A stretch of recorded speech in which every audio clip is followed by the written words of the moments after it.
Hello everyone, welcome back to 3 News Now. It's Wednesday, June 24th. This is your afternoon update and I'm Stephanie Haney. We have the top headlines for you from WKYC.com and our WKYC app. At 2 p.m. each day, we get the updated numbers in from the Ohio Department of Health as we're tracking the COVID-19 cases, deaths, hospitalizations, and ICU admissions. Just to remind everyone, the reason that we track these every day is because we want to look for that downward trend. We know that Ohio has started to reopen, more and more things are reopening, but what we are looking for is a downward trend in these numbers so that we can start to determine when it is safe to relax some of the safety protocols that we have been living under for this time. So let's give you those most up-to-date numbers now from the Ohio Department of Health. Unfortunately, new daily reported cases are up again today. Deaths, hospitalizations, and ICU numbers, however, are down today from yesterday.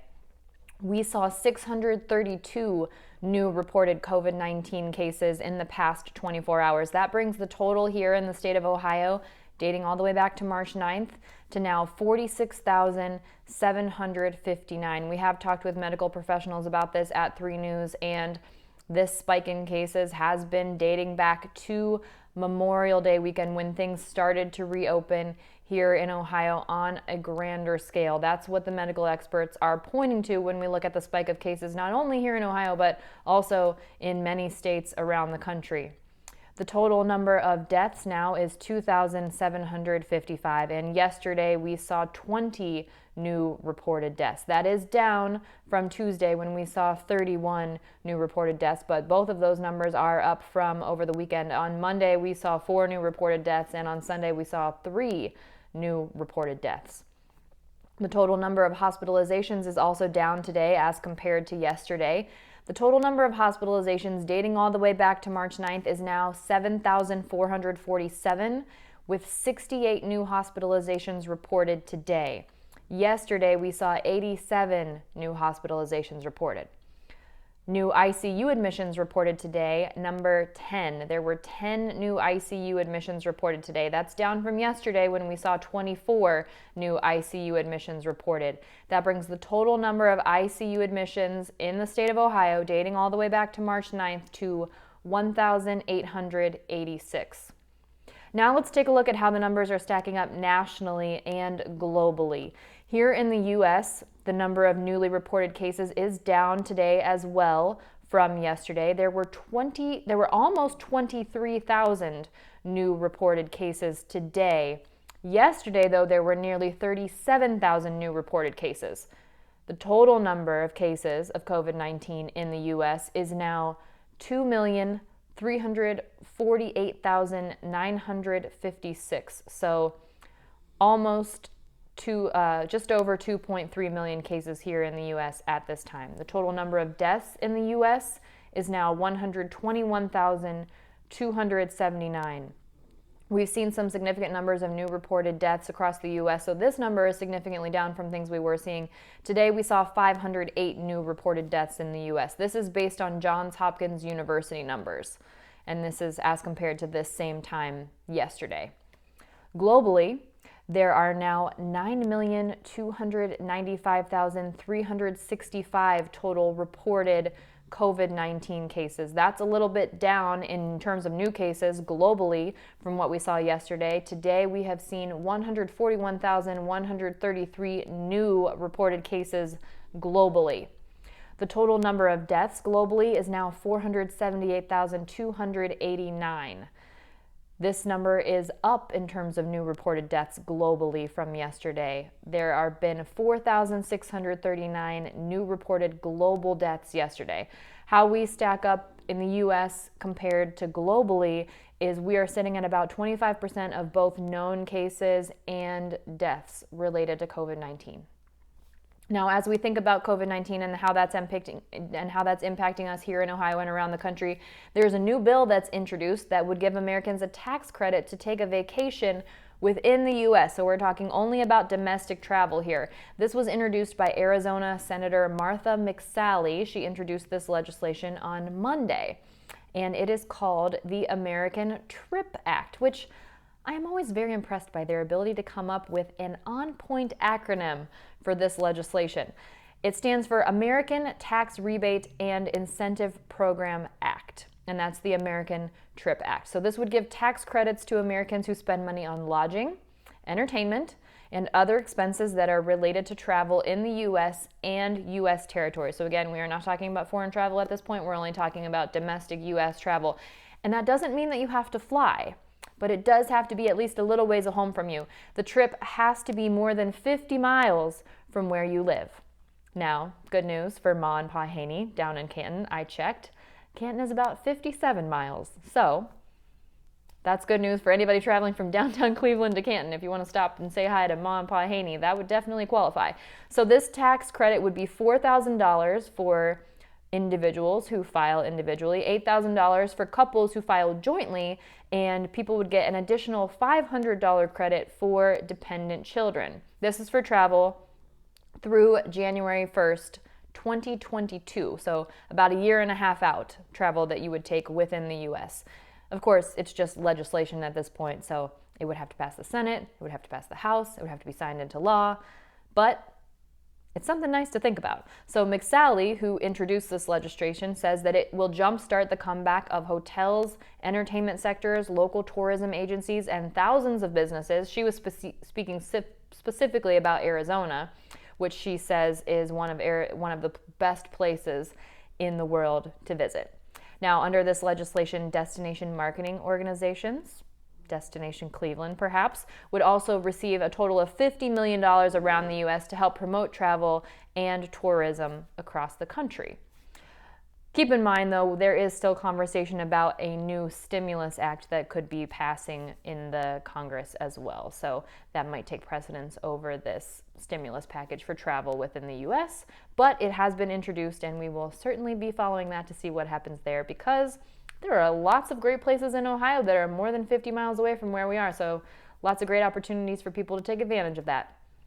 Now let's talk a little bit more about baseball. So things have been finalized. Baseball has decided that it will come back. It'll have a much shortened season, but that might impact Francisco Lindor with the Cleveland Indians. As we know, there's been a lot of talk leading up to this season before things got put on hold for COVID-19 about the future of Francisco Lindor and what's that going to look like. Now, Frankie Lindor said many times that he would love to stay with the Indians, but the price has to be right.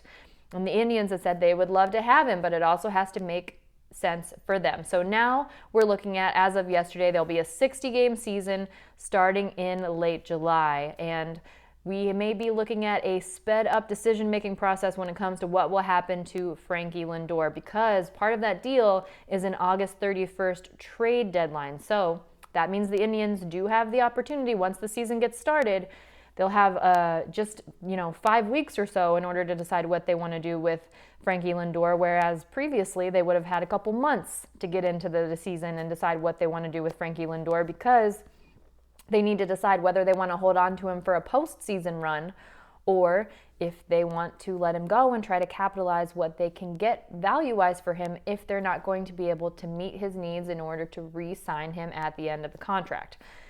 Team president Chris Antonetti said this back in the spring. He said there have been times when we've kept players until the end of their contracts and they've left as free agents, and we've either gotten draft pick compensation for them or not. There have been times that we have traded those players and times that we have extended those players. I think all of those options will be on the table. Now remember, this is what he said back in the spring.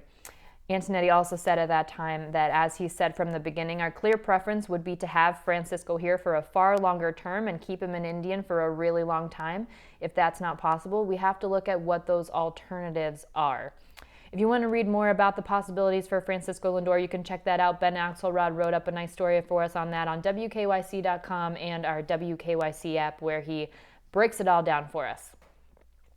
Here in Ohio, as we are approaching the 4th of July holiday, which is Independence Day, the birthplace of the birthday of the United States, there's a new ranking out that says Ohio is one of the most patriotic states in the country. Timing is definitely right for a survey like this. This was a study done by Wallet Hub, and Ohio ranks number 14 in the U.S. So we just snuck in there in the top 15 for most patriotic states in the country. This is based on military engagement and civic engagement. So According to Wallet Hub, this was evaluated using 13 different metrics that were each graded on a 100-point scale, with a score of 100 representing the highest level of patriotism. So some of those metrics included the average number of military enlistees in the state, veterans per capita in the state, volunteer rate in the state, and also the percentage of people who voted in the 2016 election. And when they chalked all of that up, Ohio came in at number 14. Number 1 on the list is New Hampshire, followed by Wyoming, Idaho, Alaska, and then Maryland. And Ohio came in at number 14, just above Maine, which rounded out the top 15 in the 15th slot. While we're talking about rankings, we have a couple ideas of what the best patios in Cleveland might be. We break that down for you on WKYC.com and in our WKYC app. So here are some patios that you might want to check out if you have decided that you are open to exploring patios right now and you go out there and you maintain that safe physical distance. Here are some of the places you might want to check out. A lot of them are in the downtown area, but this first one here is in Willoughby, and it's called Brim Kitchen and Brewery. And it is also a rooftop. There's nothing better than a good rooftop patio. And right now, actually, there's something a little bit better than a rooftop patio that's offering bottomless mimosas, because that's what they are offering right now. For $15, you can get bottomless mimosas from noon to 3. So you've got 3 hours. So it's not all day, but it's a good solid 3 hours you can get those bottomless mimosas in. That is on Erie Street in Willoughby.